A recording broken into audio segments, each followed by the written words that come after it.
More and more questions are coming up from the Kovai car blast. Why? Because things are not adding up. I have looked at a couple of press conferences which I could consider as something like fairly responsible. One was the DGP of Tamil Nadu, Mr. Shailendra Babu, who gave a press conference, and then a follow up that took place just a few hours ago by the TN BJP president, K. Annamalai. Now, if you look at all the stuff, the things that is coming up is many more questions. What really happened? Now there is footage that has come out showing 5 more accomplices who helped load something into this car. So these people have now been taken into custody, and these are all in their 20s. If you look at them, they're all in their 20s. I put their names also.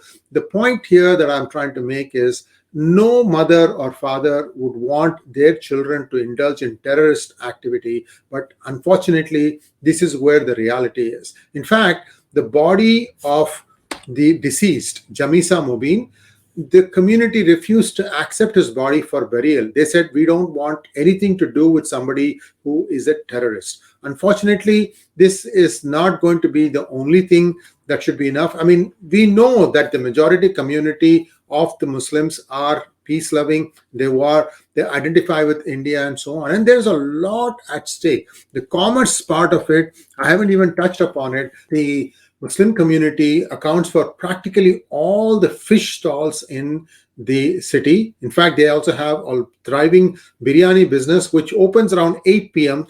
That's a different matter that it goes through the night. Why people should be eating biryani at night, that's for them to answer.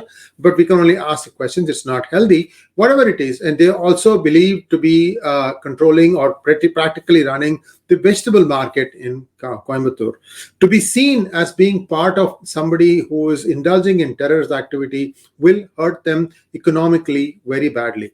That is one way to look at it. I'm not going to say that it's being insincere or whatever. All I'm saying is that this has happened and the community refused to accept the body.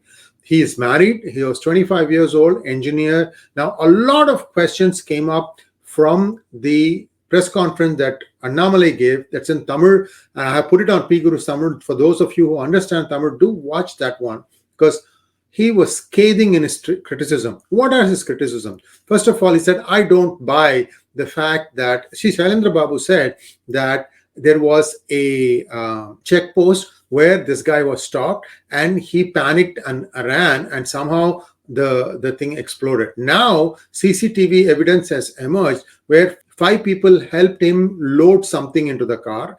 Now, car had 2 cylinders. One of the cylinders, so as the car was going through the road, and it hit a speed bump, and looks like one of the cylinder caps disengaged itself from the cylinder, and that it is suspected may have set off the explosion. Now, there is also evidence, according to Mr. Annamalai, that this guy gets out of the car, goes around the car a few times to try and figure out what might have happened, and then the thing seems to have exploded. Ask yourself this question: why were so many things in the car, nails and the ball bearings, intended to cause the maximum amount of damage? And guess what? This signature exactly resembles what took place in Colombo in the Easter bombings.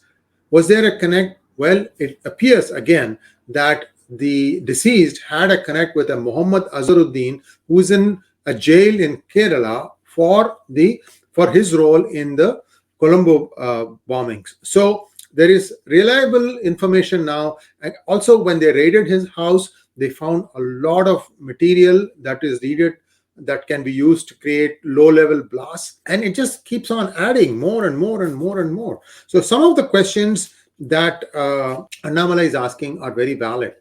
While the Tamil Nadu police says that they have essentially booked these people under UAPA, it appears to be that they don't really still see the big picture as to what exactly was the plan, where was the target, and was this a Colombo-style blast that was being planned? And if so, which was the location in Coimbatore, or was it even in Coimbatore? Was it a temple? All these questions keep coming up and no answers thus far. And the bigger thing that Annamalai has mentioned, and this bears a lot of scrutiny, is that he said after the DMK came to power in 2021, the intelligence apparatus in the state, there was a huge turnover. And today he says that 60% of the intelligence people all belong to one community. Now, this, I'm not casting any aspersions here. I'm just saying his words. He's saying that this has been a huge failure in intelligence gathering. You can put it that way, or you can say they knew, but they chose not to reveal. Which one of these is true will only become clear if the NIA, the National Investigative Agency, is brought in and takes over the investigation. By this time, it should have already happened. I don't know why this delay is happening, and only the Tamil Nadu Chief Minister can explain this. How do you reconcile with what could have happened? That's the scary part here. What could have gone wrong? How many people would have been killed? And is this a one-off incident, or are there more planned? Because if you start thinking that this was a Colombo-style operation that took place in 4 different places, spread a fair distance apart, were there other also being planned? And if so, are they already in motion? All these are still questions. NIA needs to come in. In fact, one other telling point that Annamalai made, this reflects the efficiency with which the Tamil Nadu government works, is that the NIA itself doesn't have a police station. It doesn't have a police force. It cannot write FIRs until it is given that authority. And it turns out that it took a long time for the Tamil Nadu government to provide that authority. And finally now it appears that Coimbatore has its own NIA police station where they can file their own FIRs. Remember, viewers, that in one of our hangouts with Rajesh Pillai, it said that the Operation Octopus, the people who came to apprehend the PFI members, activists, and all these people was not the local state police. It was the CRPF.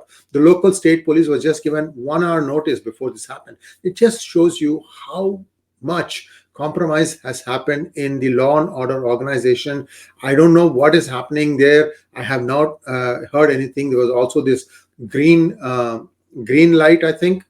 Yeah, green light WhatsApp group that showed that 873 police personnel had links with the PFI. What is happening there? The Kerala government is very quiet about it. We'll look at that in a little bit later. But the bigger concern here is this a one-off incident, or many others were also planned? And if so, where and when? Thanks for watching. Please like, share, and subscribe to our channel. And don't forget to click on the bell button for notifications. Namaskar.